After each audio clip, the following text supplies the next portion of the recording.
Live from Westminster, California. It's the Going Around Buzz podcast with Chris, Damon, and Sal. Make sure you like, subscribe, and leave a comment below. Now, we are 2 days away from the Super Bowl champion, Bills&Rams, banner night against the Buffalo Bills.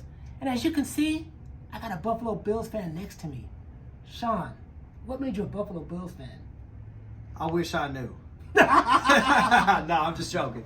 So, my mother's from Buffalo. Half my family's from Buffalo. So growing up as a small kid, the first thing I turned on, Bills, Super Bowls, So we had incredible teams. Unfortunately, we weren't able to finish.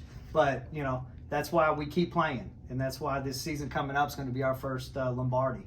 We're going to take it from you guys. And we're going to start on September 8th. Hey, hold on. Relax now. Don't get too excited. Now, my question to you, we know Buffalo Bills lost 4 straight Super Bowls. Giants, Washington Redskins, and the Cowboys twice. Now, as a Bills fan, we know that each of them are heartbreaking to you. Which one, would you rather lose a Super Bowl by 1 point or get blown out? Which was the worst Super Bowl you witnessed throughout those 4 Super Bowl losses? I'll tell you what, had that kick not went wide right and went in, we're having a different conversation here. We're talking about a dynasty, You right? think so? Well, who else has been to 4 Super Bowls in a row? Even though we lost them. Okay. But Bills and the fans are built different. That town needs a Super Bowl. LA doesn't need it. Kansas City doesn't need it. Buffalo needs a Super Bowl. And if we can't get it this year, then win. So they went all in. That's why they got Von Miller. That's why they reached and got Jamison Crowder. They got O.J. Howard. They did cut him, but, they're reaching to get pieces just like you guys did last year. And it worked, right? Okay. Now, Buffalo's biggest obstacle is the Kansas City Chiefs. Let's talk about their... Now, you've seen a lot of stuff as a Buffalo Bills fan.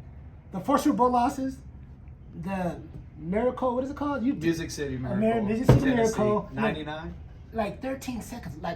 Come on, man. How do you feel about that?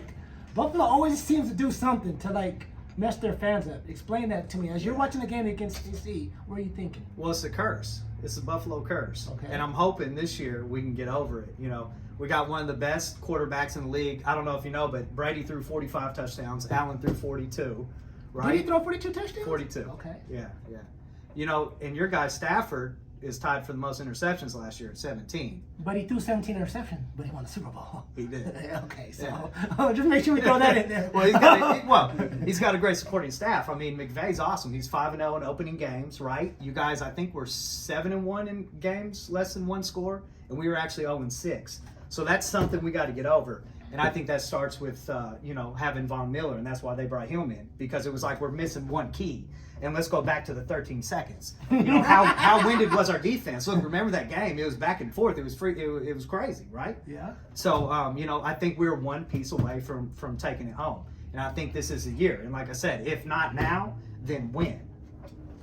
Okay, so you born and raised a Buffalo fan your whole life. Yeah. That's So all I know. who's your favorite all-time Buffalo Bills player and why? That's a tough question for me just because I've been a fan so long. There's different teams in different decades. Obviously I'm wearing Jim Kelly. He's the GOAT. Jim Kelly's the one who started the no-huddle offense. It started with it. They called it the K-gun. For the tight end, named after the tight end on Buffalo, the K-gun. Not for Jim Kelly, but for the tight end. Are you sure? Yeah. We got to fact check that. No, it's named after the tight end. I forgot his name, but everybody thinks it's named after Jim Kelly. Even he said no, it's named after the tight end because he was always open and something happened. But yeah. You sure? Yeah. Because I thought they called it the K-gun because of Kelly. K-gun. That's what everybody thinks. Right, we got to put a bet on this later on but yeah, if not when, then now. So Jim Kelly's your favorite all-time Buffalo Bill player? Yeah. All time. All time. Okay. But like I said, different. Obviously, I'm a huge Allen fan right now. He's scoring touchdowns with his legs. He's throwing for touchdowns. Thurman Thomas was one of the greats. Bruce Smith, one of the greats. So, that 90s team, I got every freaking card, from all the players back then. That I heard Thurman Thomas is still looking for his helmet. Has he ever found it yet? Yeah, I think he found it. I think it was on top of the Lombardi for this coming up year. No, we don't know a lot about Buffalo. We see we see what's going on out there. Tell me about the tables. What is that? Where did that come from? Throwing people on tables. Why do they do that? So, when you go to every game and you're tailgating out there and you're losing every game, there's a lot of alcohol flowing. Okay. So they had to come up with ideas to keep them entertained, right? Okay.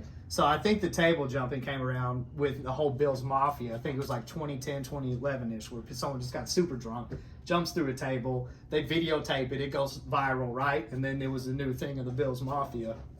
You know, there's another guy before the tailgates where they take a bunch of ketchup and mustard, and they like spray them down. Like I said, when you're not winning football games, it leaves a big avenue open for a lot of drunk fans. So a lot of different things there. But the involvement of the Bills Mafia, I mean, this fan base is incredible. And tell me I'm wrong when I say the Bills Mafia is going to take over the stadium on Thursday. Okay, so you take over. So you may take over our stadium. You may take over tailgate. Does that guarantee you win a Super Bowl? Because a lot of teams last year, we're going to take over your stadium, but there's only one team that won the Lombardi, and that was the Super Bowl champion LA Rams. So taking over stadiums don't really equate to wins or nothing. Do you think it, like, what does it do? Does it say, hey, you took over stadium, you're going to get a Super Bowl trophy? Does it? No, okay. It doesn't. But when you're talking about the passion of this fan base, of course, that comes all the way across the country and will take over the stadium. Let me ask you a question. What's there to do in Buffalo around this time? Besides, like, what's there to do? Like, you know, LA, we have beaches, we have a lot of stuff going on. You live out here, so tell me, like, don't you want to come out here too? Because I mean, Buffalo's about to be what, 10 degrees, and what's today in LA? What's today's degrees? Like what, 100 degrees? It's hot. 90 degrees. You know, like, come on, let's be real. Tell me about like where did buffalo wings come from? Like, is that did that originate in Buffalo? Like, give me that history. So I want to say it was in the 60s. There was a restaurant that just like some family members had, and some friends came in to eat, and they had some leftover chicken, and it ended up being like the little drumstick chicken wings, and it was called the Anchor Bar. They actually opened one out here in Orange, but during COVID it didn't survive. Okay. So and that's where the headquarters was. OC Bills Backers, shout out to them, OC Bills Backers. So now the new headquarters is in Newport Beach down at Cruisers. So they got a big thing going on down there for the games. Now we saw. Now we saw in the news that how do you pronounce that beer they like? What's the beer you got? Oh, Labatt Blue. Explain that to me. Where's that from? Why do people like it? Like, I don't understand. So Labatt Blue, it's just a beer from Toronto, Canada. It's just a local favorite beer down there. That's all it is. So hold on, Buffalo's in New York, right? Yeah. Or is it in Toronto? It's close to Toronto, so it's right on the border. Explain how this works, guys. There have been a lot of talks for when the Bills, were sold to the Pagulas, right? Yeah. There were talks about moving to Toronto, and the fan base was going nuts. And that's what I'm talking about. If we're going to win a Super Bowl for the Buffalo Bills, we got to do it now, because I don't know how much longer that team's going to be in that town. You got a town of 600,000 people. Now they're down 300,000.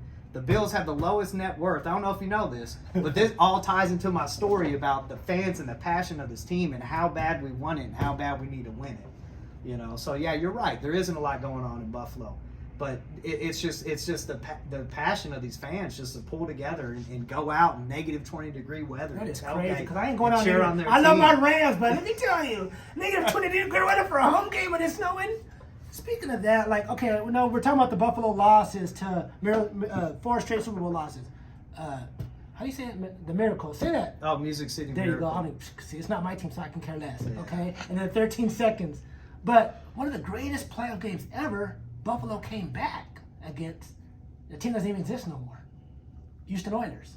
Right. They're down, what, 35-3? No, it was 38-3. 38-3. And because it was 35-3 at half.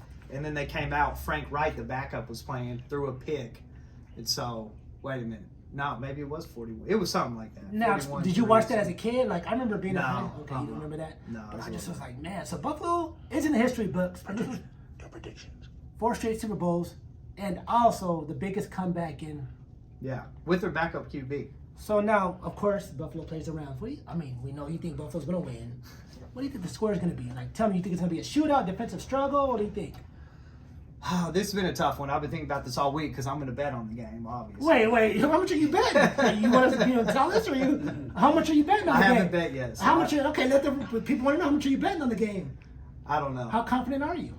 I mean, I'm confident. But $100 confident? No, I'm more than that. $500? I mean, at least. 1,000? I'm thinking 1,500 Bills in the under. I'm thinking that they're coming out. There's going to be jitters on both sides. They're both going to be a little rusty offensively. I think they both have great defenses. So I think it's going to be low scoring and tight. I say 24-20 Buffalo. And what you guys don't know He's coming to my tailgate. Also, during the game, we are sitting next to each other. So I'm going to record our reactions during the game. And I hope the Rams win, and no leaving early either. You got to stay during the whole game when the Rams whip that you-know-what. Can't wait, brother. Once again, thank you for joining us for the Going Around Buzz podcast from Westminster, California. Like, share, and subscribe. Whose house? Rams house.